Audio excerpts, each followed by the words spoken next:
Government मध्ये आपण इथे नका ठेवू. 10 दिवसापासून सांगते पेशंट जिवंत आहे, जिवंत आहे. मेलेला पेशंट जिवंत आहे. एक दिवस मरण्याच्या आधी बोलते की तुमचा पेशंट छान झालाय, डिस्चार्ज द्या. दादा सगळ्याच्यावर टाका, फेसबुकवर टाका, इंस्टाग्रामवर टाका, बरेच टाका. इतकं हॉस्पिटल खराब आहे. मी एकूण एक गोष्ट सांगायला तयार आहे. पासून काय काय त्यांनी काउन्सिलिंग घेतलं आमच्या पैशासाठी 40 लाख भरले आम्ही. 40 लाखाच्या वर आम्ही पैसे नाही देऊ शकलो. 40 लाखाच्या वर पैसे नाही दिले म्हणून त्यांनी म्हटलं आम्हाला बाहेरून आणा, बाहेरून मेडिसिन आणा.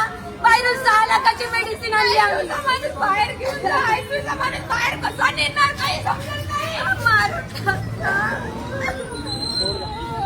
माणूस बाहेर कसा नेणार, कसा नेणार आयसीयूचा माणूस बाहेर.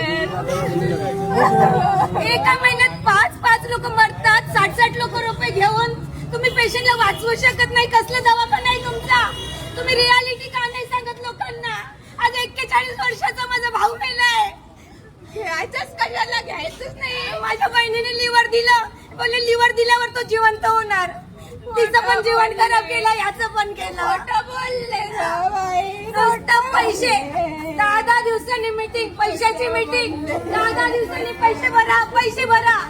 एका हप्त्यात 12 मुलं मेले तिथे, 12 जण मेले तिथे. बेकार हप्त्यात, फक्त एका हप्त्यात. या हॉस्पिटलला या कलर काय फक्त हॉस्पिटलला पैशासाठी लुटायला एवढे जण. समजलं का तुम्हाला?